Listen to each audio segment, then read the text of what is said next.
जिंदगी में आपका भी ध्यान नहीं लग रहा। ज्यादा सोचने की वजह से बार बार आपको घबराहट होती है और आपका हृदय भी जोर जोर से धड़कता है और बार बार निगेटिव विचार आपके भी दिमाग में आते हैं। तो इस ज्यादा सोचने वाली बीमारी से बचने के लिए और इस बीमारी को दूर करने के लिए आज हम आपको एक बौद्ध भिक्षु की कहानी के माध्यम से आपकी समस्या का हल बताएंगे। तो आज के इस कहानी को पूरा देखें ताकि आप भी इस कहानी को सुनने के बाद आपकी समस्या से छुटकारा पा सके। तो चलिए आज के कहानी की शुरुआत करते हैं। एक बार चीन के एक हिस्से में बहुत बड़ा मठ था जहां लगभग 500 भिक्षु रहते थे। वो सभी अपने गुरु के मार्गदर्शन में खुद को जानने का अभ्यास कर रहे थे। एक दिन एक लड़का उस मठ में शिष्य बनने के लिए आया। उसने मास्टर से कहा, मास्टर, मैं खुद को जानना चाहता हूं। मैं सच की तलाश कर रहा हूं। मैं पता लगाना चाहता हूं कि सच क्या है। मास्टर ने उसकी ओर देखा और कहा कि अगर तुम सच जानना चाहते हो तो तुम्हें अपना पूरा जीवन दांव पर लगाना होगा। सच को जानने में तुम्हारा पूरा जीवन लग सकता है, फिर भी इस बात की गारंटी नहीं है कि तुम्हें इस जीवन काल में सच का पता लगेगा या नहीं। क्या तुम इसके लिए तैयार हो? शिष्य ने कहा। मास्टर, मैं यहां पीछे मुड़ने के लिए नहीं आया हूं, मैं इसके लिए तैयार हूं। गुरु ने कहा, अगर ऐसा है तुम एक काम करो, इस मठ में 500 भिक्षु है, तुम उनके लिए चावल कूटने का काम करो। बस सुबह से शाम तक चावल कूटने का ही काम करो और जब तुम थक जाओ तो सोने चले जाओ। फिर अगली सुबह उठकर चावल को कूटना शुरू कर दो। इसके अलावा कुछ और मत करना। किसी और चीज के बारे में मत सोचना। बस इस रास्ते पर चलते रहना और दोबारा मेरे पास मत आना। जरूरत पड़ने पर मैं खुद तुम्हारे पास आऊंगा। उस लड़के ने गुरु के आदेश का पालन करते हुए चावल कूटना शुरू कर दिया। उस मठ में 500 शिष्य थे। उन सभी को समय समय पर भोजन की आवश्यकता पड़ती थी, इसीलिए वह बहुत जल्दी उठ जाता था और रात को देर तक चावल कूटता रहता था। जब वह थक जाता तो उसी कमरे में सो जाता था जहां वो चावल कूटता था। वो किसी से बात नहीं करता था और ना ही कोई उससे बात करने के लिए उसके पास आता था। कुछ महीनों तक चावल कूटते हुए उसके मन में पुराने विचार आते रहे, लेकिन उन विचारों को कोई नया विषय नहीं मिला तो वह अपने आप ही मिट गए। धीरे धीरे उसके मन में विचार कम होने लगे। कुछ सालों के बाद तो वो अपना नाम तक ही भूल गया। वह हमेशा चुप रहता और विचारहीन अवस्था में बस चावल कूटता रहता। उसने ना तो कभी ध्यान किया था और ना कभी शास्त्र पढ़ा था। मठ के बाकी शिष्य उसे मूर्ख समझते थे। ऐसा करते हुए 12 साल बीत गए। 12 साल बाद एक दिन मास्टर ने घोषणा की, अब मेरा आखिरी समय आ रहा है और मुझे अपना उत्तराधिकारी चुनना है जो मेरे बाद मठ का मुखिया होगा। इसीलिए मेरा कोई भी शिष्य है जिससे लगता है कि उसे आत्म साक्षात्कार हो गया है और उससे खुद को जान लिया है, तो रात को मेरे दरवाजे के पास आकर इस दीवार पर कुछ पंक्तियां लिखें जिसमें उसकी जिंदगी का सारा अनुभव समाया हो। कई शिष्यों ने ऐसा करने के बारे में सोचा, पर मठ के प्रमुख शिष्यों में से एक ने वहां जाकर कुछ पंक्तियां लिखी। उसे बौद्ध धर्म ग्रंथों का बहुत ज्ञान था। सभी शिष्यों को लगता था कि वो इस मठ का उत्तराधिकारी बन सकता है। उसने लिखा था कि मन एक दर्पण की तरह है जिस पर विचारों और इच्छाओं की धूल जमा हो जाती है। इस धूल को हटाने के लिए ही ध्यान है। जिसकी धूल हट जाती है और मन का दर्पण साफ हो जाता है, वो मोक्ष को प्राप्त कर लेता है। अगली सुबह जब मास्टर उठे और उन्होंने इन पंक्तियों को देखा और उन्होंने कहा कि किस बेवकूफ ने यह सब कचरा मेरी दीवार पर लिखा है। वो शिष्य जिसने यह लिखा था वो चुप रहा। हालांकि उसने जो पंक्तियां लिखी थीं वो ज्ञान से भरी थीं, लेकिन यह सब किताबी ज्ञान था। वो शिष्य बहुत चालाक था। उसने पंक्तियां लिखी पर उसने नीचे अपने हस्ताक्षर नहीं किए, क्योंकि वो स्वयं इसके बारे में निश्चित नहीं था कि ये सही है या नहीं, क्योंकि उसे आत्म साक्षात्कार नहीं हुआ था। गुरु ने पंक्तियों को पूरी तरह से खारिज कर दिया। ये देखकर सभी हैरान रह गए। ये घटना पूरे मठ में चर्चा का विषय बन गई। इस विषय पर बात करते हुए 2 शिष्य उस शिष्य के पास से गुजरे जो 12 साल पहले यहां आया था और दिन रात चावल कूटता रहता था। दोनों की चर्चा सुनकर वह धीरे से हंस पड़ा। दोनों शिष्य ने उसे पूछा कि तुम क्यों हंस रहे हो? दोनों शिष्य की नजर में यह चावल कूटने वाला तुच्छ ही भिक्षु था। किसी ने उसे ना तो कभी ध्यान करते हुए देखा था, ना ही कभी शास्त्र पढ़ते हुए। हर कोई उसे मूर्ख समझता था जो बस चावल को ही जानता था। उस मठ में बहुत बड़े बड़े विद्वान थे, लेकिन उस चावल कूटने वाले को किसी से कोई मतलब नहीं था। इसीलिए वह दोनों शिष्य उसे मुस्कुराता हुआ देखकर चकित रह गए। उन्होंने फिर उससे पूछा कि तुम क्यों हंस रहे हो? उसने जवाब दिया, मैं इसीलिए हंसा कि मास्टर सही बोल रहे हैं। यह सब पंक्तियां कचरा है, इन पंक्तियों का कोई मूल्य नहीं है। वो दोनों शिष्य चौंक गए। उन्होंने उसे पूछा कि क्या तुम ऐसी पंक्तियां लिख सकते हो जो इससे भी बेहतर हो? चावल पीसने वाले ने जवाब दिया, नहीं, क्योंकि मैं अनपढ़ हूं, लेकिन हां, मैं कुछ पंक्तियां कह सकता हूं। अगर तुमने उन पंक्तियों को तुम लिख सकते हो तो मैं तुम्हारे साथ जाने के लिए तैयार हूं। उन दोनों शिष्यों ने कहा, ठीक है। वे मास्टर के कमरे के पास गए और चावल कूटने वाले ने कुछ पंक्तियां बोली और दूसरे शिष्य ने उस दीवार पर लिख दिया और उन पंक्तियों के नीचे लिख दिया कि चावल कूटने वाला। उन्हें लगा कि मास्टर इस पर भी गुस्सा करेंगे। जो पंक्तियों उसने लिखने के लिए कहा था बहुत अद्भुत थी और वो पंक्तियां थीं, मन तो बस एक का भ्रम है ना, तो मन है, ना ही मन का कोई दर्पण है, और जब मन ही नहीं है तो धूल कहां ठहरेगी। जो ये जानता है वो सच को जान गया। जब गुरु ने ये पंक्तियां देखी तो वे आधी रात को उठे और चावल कूटने वाले के पास गए। वह सो रहा था। मास्टर ने उसे जगाया और कहा कि ये लो, मेरी छड़ी और मेरे वस्त्र ले लो।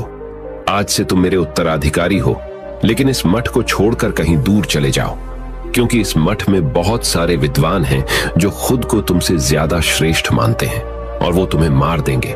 वो इस बात को बर्दाश्त नहीं कर सकते कि एक साधारण सा चावल कूटने वाला उनसे ज्यादा विद्वान निकला। तुम्हें वह सारा ज्ञान हो गया है जो मुझे है। तुम्हें यह सारा ज्ञान चावल कूटते कूटते हुआ है, और मुझे पता है कि तुम जहां भी जाओगे लोग तुम्हारे पास आने लगेंगे, क्योंकि जब कोई फूल खिलता है तो उसकी महक हर तरफ फैलने लगती है। उसने अपने गुरु के पैर छुए और रात को ही वहां से चला गया। अगर हम अपनी जिंदगी में देखें तो पाएंगे बहुत से लोग सोचते हैं कि ध्यान केवल एक ही जगह बैठकर आंखें बंद कर कर ही किया जा सकता है, लेकिन हकीकत में ऐसा नहीं है। ध्यान तो चलते चलते भी किया जा सकता है, अपना कुछ काम करते हुए भी ध्यान किया जा सकता है। असल में ध्यान का मतलब यह है कि आप जो भी काम कर रहे हैं उसे अपनी शिद्दत से करें कि आपको आपके शरीर का ख्याल भी ना रहे। बिल्कुल उस चावल पीसने वाले की तरह जो चावल कूटने में इतना मग्न हो गया कि उसको खुद का कोई ख्याल ही नहीं रहा। उसने चावल कूटते हुए ही उसने आत्म साक्षात्कार प्राप्त कर लिया। हर समय वर्तमान में रहना और कुछ नहीं सोचना। मन तब तक ही है जब तक विचार है। जब विचार ही नहीं रहेंगे तो मन भी गायब हो जाएगा। जब मन ही नहीं रहेगा तभी तुम अपने आप को अच्छे से जान पाओगे। असल में हमें अपने वास्तविक रूप को जानने के लिए कोई अन्य साधना करने की आवश्यकता नहीं है। हम जो कुछ भी कर रहे हैं बस उसमें हमें पूरी तरह से खो जाने की जरूरत है। अपने काम में इस कदर से लीन हो जाओ कि आपका काम भी ध्यान बन जाए। ज्यादा सोचने वाले लोगों के लिए दूसरी रहस्यमयी कहानी अब हम आपको बताएंगे। तो चलिए कहानी की शुरुआत करते हैं। एक गांव में एक आदमी रहता था जो ताले तोड़ने के मामले में एक्सपर्ट था, यानी कि जहां कहीं भी ताले तोड़ने की बात आती थी या लॉक को खोलने की बात आती थी तो उसका नाम सबसे पहले लिया जाता था। एक दिन कुछ समझदार लोगों ने उसकी परीक्षा लेनी चाहिए और उसको बता दिया गया कि आपको इस जगह पर इस तारीख को आना है और ताले को तोड़ना है। जब वह समय के अनुसार तय दिनांक को वहां पहुंच गया तो उसको प्रतियोगिता के नियम समझा दिए गए। आपको एक बॉक्स में बिठा दिया जाएगा और उस बॉक्स को पानी में उतार दिया जाएगा। आपको ताला खोलकर बाहर आना होगा। इस बीच आपको लगता है कि लॉक आपसे नहीं खुल पाएगा तो आप इमरजेंसी बटन को दबा सकते हैं और ऊपर आ सकते हैं, लेकिन आप प्रतियोगिता में हार जाएंगे। उसने सभी नियमों की हां कर दी और पानी में चला गया। जैसे ही वह पानी में पहुंचा तो उसने जेब में से एक तार निकाला और लॉक को खोलने की कोशिश करने लगा। 4 से 5 बार कोशिश करने के बाद वह बार बार विफल हो रहा था, लेकिन उससे लॉक नहीं खुल रहा था। अब ज्यादा समय तक पानी में रहना उसके लिए और भी मुश्किल था, क्योंकि सांस रोकना आसान नहीं था। फाइनली उसने अपना पूरा दिमाग लगाया और एक बार अंतिम प्रयास किया। वह विफल हुआ और उसने इमरजेंसी बटन दबा दिया। धीरे धीरे ऊपर आने लगा। पानी के ऊपर आए बॉक्स को बाहर निकाला गया और हल्का सा धक्का देकर खोला गया। वह अचंभित हो गया कि एक बार भी मेरे दिमाग में यह ख्याल क्यों नहीं आया कि मैं इसको धक्का देकर खोलूं। हो सकता है कि ये लॉक ही ना हो, तो यही होता है जब हम भी बहुत ज्यादा सोचते हैं तो इसका खामियाजा हमें भुगतना पड़ता है। कभी कभी ना सोचने से भी जवाब मिल जाता है। इसलिए किसी ने कहा है कि जो कुछ नहीं करते वह कमाल करते हैं। जी हाँ दोस्तों, यह बात बिल्कुल सही है। कभी कभी दिमाग को जब हम शांत रखते हैं और ठंडे दिमाग से सोचने की कोशिश करते हैं तो हमें बेहतर समाधान मिल जाता है। अब हम आपको बताएंगे कि ज्यादा सोचने की यह बीमारी के मुख्य कारण क्या है, जिससे आपको ज्यादा सोचने की बीमारी हो जाती है। अत्यधिक सोच के कुछ मुख्य कारण। पहला कारण, वर्तमान से ज्यादा भूतकाल या भविष्य के बारे में ज्यादा चिंता करना। आप जो काम अभी कर रहे हैं उससे ध्यान हटाकर अपना ध्यान बीते हुए समय या आने वाले समय पर लगाएंगे तो आप ओवर थिंकिंग के शिकार होते जाएंगे। दूसरा कारण, काम का ज्यादा तनाव होना। जब वर्कलोड ज्यादा होता है तो दिमाग भी तेजी से चलने लगता और यह तनाव का रूप ले लेता है और दिमाग में वो विचार भी आने लगते हैं तो काम से संबंधी नहीं है और लोग ओवर थिंकिंग के शिकार हो जाते हैं। तीसरा कारण, डर का बना रहना। जब व्यक्ति के अंदर डर होता है, जैसे नौकरी छूट जाने का डर, प्रमोशन न होने का डर, काम में असफल हो जाने का डर, पैसे न मिलने या डूब जाने का डर, व्यक्ति इस डर को लेकर कल्पना करता रहता है। भले ही ऐसा न होने वाला हो, लेकिन धीरे धीरे यह डर उसे जरूरत से ज्यादा सोचने पर मजबूर कर देता है। चौथा कारण, कॉन्फिडेंस की कमी। जब व्यक्ति में किसी काम को करने के प्रति उलझन बनी रहती है तो कॉन्फिडेंस कम होता जाता है, जिसके चलते नकारात्मक विचार दिमाग को घेरना शुरू कर देते हैं और व्यक्ति ज्यादा सोचना और चिंता करना शुरू कर देता है। पांचवा कारण, चीजों के बारे में सकारात्मक से ज्यादा नकारात्मक विचार। जब व्यक्ति छोटी छोटी बातों के नकारात्मक पहलू के बारे में ज्यादा सोचना शुरू कर देता है तो धीरे धीरे व्यक्ति ओवर थिंकिंग का शिकार होता जाता है। क्या ओवर थिंकिंग यानी अत्यधिक सोच से छुटकारा पाया जा सकता है? तो इसका जवाब है जी बिल्कुल। ओवर थिंकिंग यानी अत्यधिक सोच से छुटकारा पाया जा सकता है, हालांकि थोड़ा समय लग सकता है, लेकिन यदि आप नीचे दिए स्टेप्स को फॉलो करते हैं तो आप ओवर थिंकिंग की प्रॉब्लम से यकीनन छुटकारा पा सकते हैं। तो आइए जानते हैं कि ओवर थिंकिंग की समस्या से छुटकारा कैसे पाएं। ओवर थिंकिंग यानी अत्यधिक सोच से छुटकारा पाने के उपाय। ये सब जानते हैं कि पहले विचार दिमाग में आता है, फिर वो क्रिया का रूप लेता है। हमें कोई भी काम सोच समझकर करना बहुत जरूरी है, पर किसी काम को लेकर जरूरत से ज्यादा सोचना और वो बातें भी सोचना जो काम से संबंधित नहीं है, आपको और आपके काम दोनों को नुकसान पहुंचाता है। तो थिंकिंग प्रॉब्लम नहीं है, बल्कि ओवर थिंकिंग प्रॉब्लम है और इसे कम करना जरूरी है। तो आइए जानते हैं ओवर थिंकिंग यानी अत्यधिक सोच से छुटकारा या कम करने के उपायों का। पहला उपाय, स्वीकार करें कि आप जरूरत से ज्यादा सोचते हैं। इस बात को मन से स्वीकार करें कि आप ज्यादा सोचते हैं और आपको ऐसा नहीं करना है। जब आप इस बात को स्वीकार कर लेंगे तो आप इससे छुटकारा पाने के लिए अपने आप को तैयार कर लेंगे। आप ओवर थिंकिंग को लेकर जागरूक हो जाएंगे। जब भी आपको लगे कि दिमाग में फालतू विचार चल रहे हैं, तुरंत उसे वहीं रोक दो और ये सोचना शुरू करो कि आपने सोचना कहां से शुरू किया था। तब आपको मालूम होता जाएगा कि आप कितनी फालतू की बातें सोचकर अपना समय और शक्ति बर्बाद कर रहे हैं। दूसरा उपाय, हमेशा सकारात्मक सोचने की कोशिश करें। क्या गलत हो सकता है कि जगह क्या अच्छा हो सकता है। सोचें। नकारात्मक विचार डराते हैं और आपका दिमाग चिंता से दौड़ने लगता है। जब आप उन नकारात्मक चीजों पर ध्यान केंद्रित करने लगते हैं जो कही हो गई, तो तब आप दिमाग के गुलाम हो जाते हैं। लेकिन जब आप सकारात्मक रूप से सोचते हैं तो दिमाग आपका गुलाम होता है।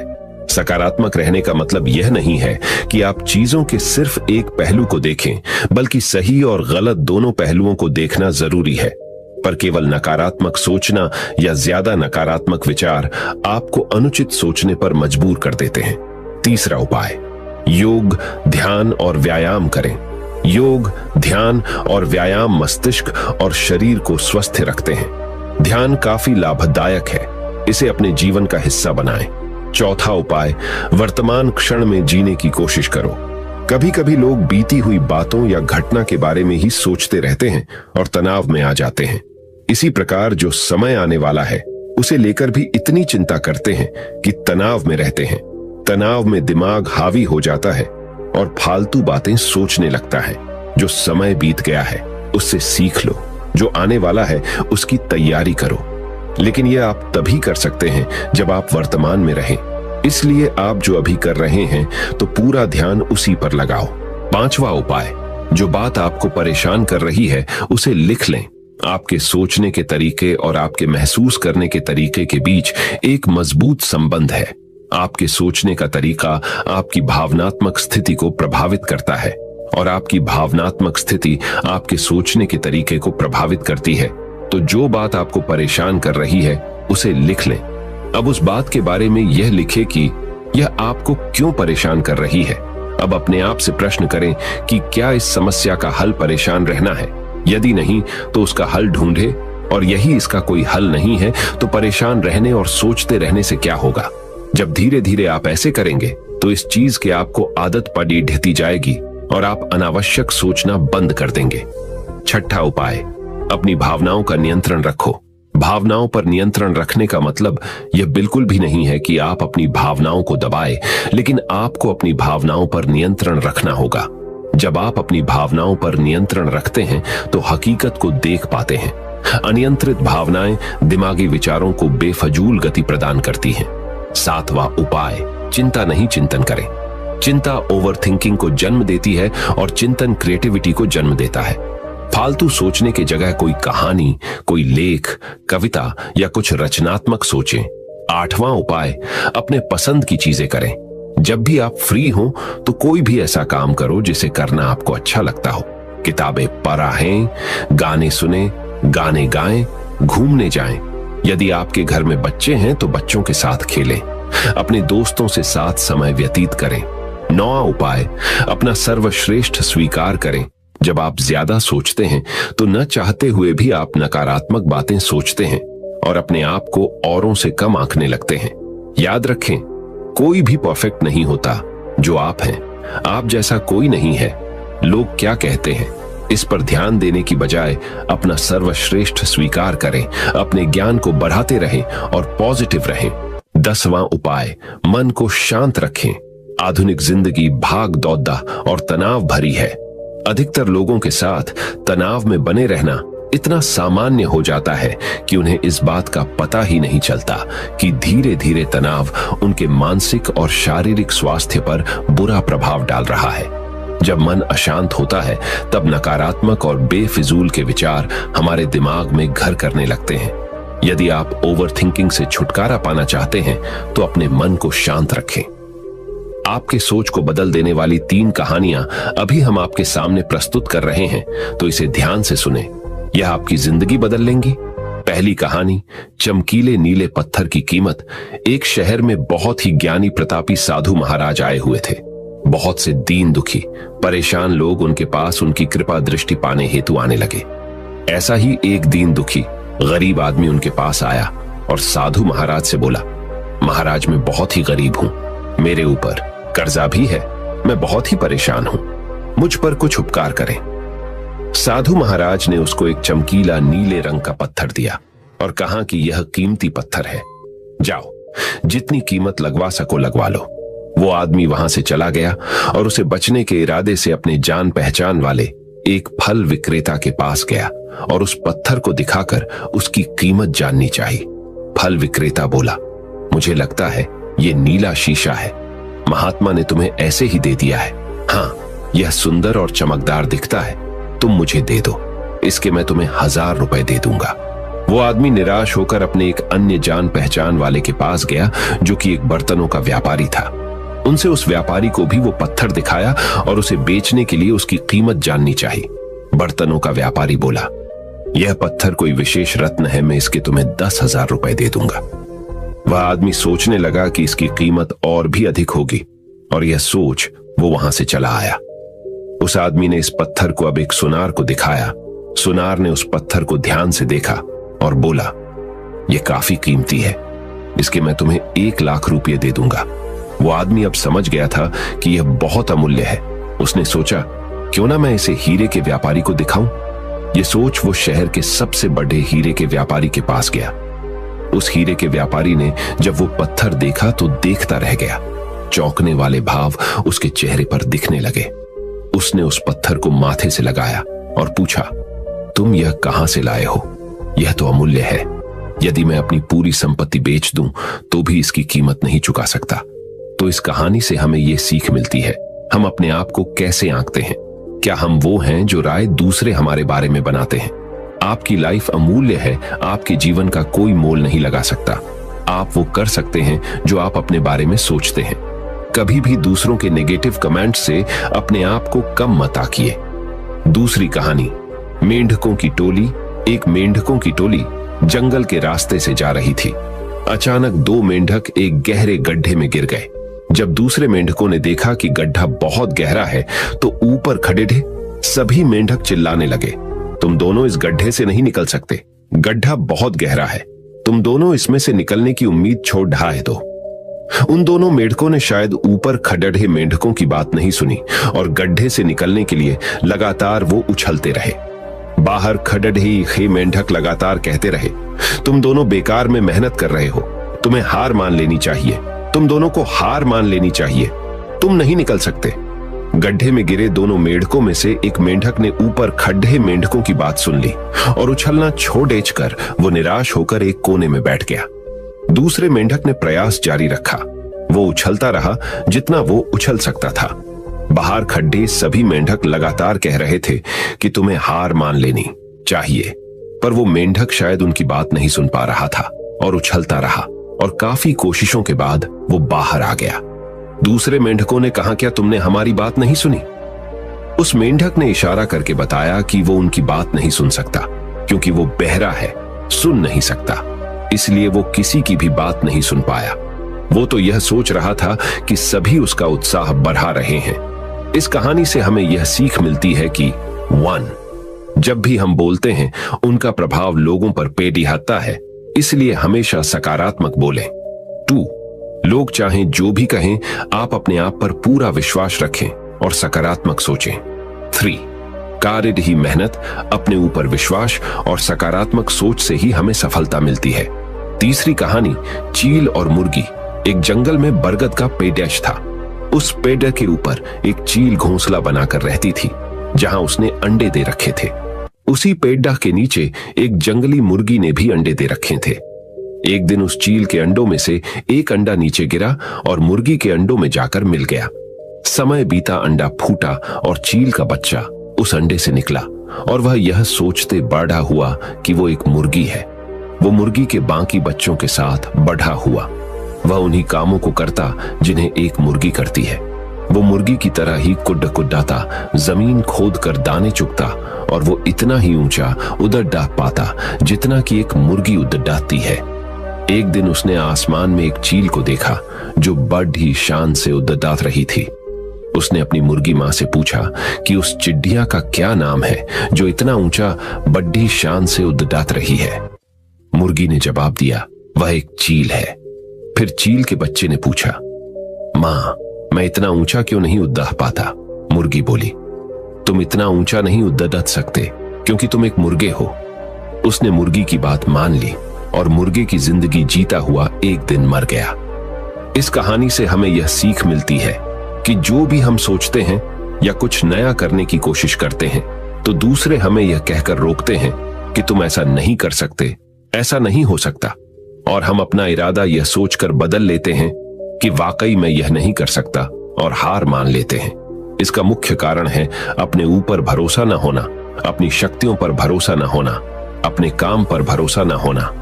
दोस्तों, जो लोग कहते हैं कहने दीजिए, लोगों का काम है कहना। अपने आप पर भरोसा रखें, अपने आप को पहचानें। दोस्तों, अगर जीत निश्चित हो तो कायर भी LDDH जाते हैं।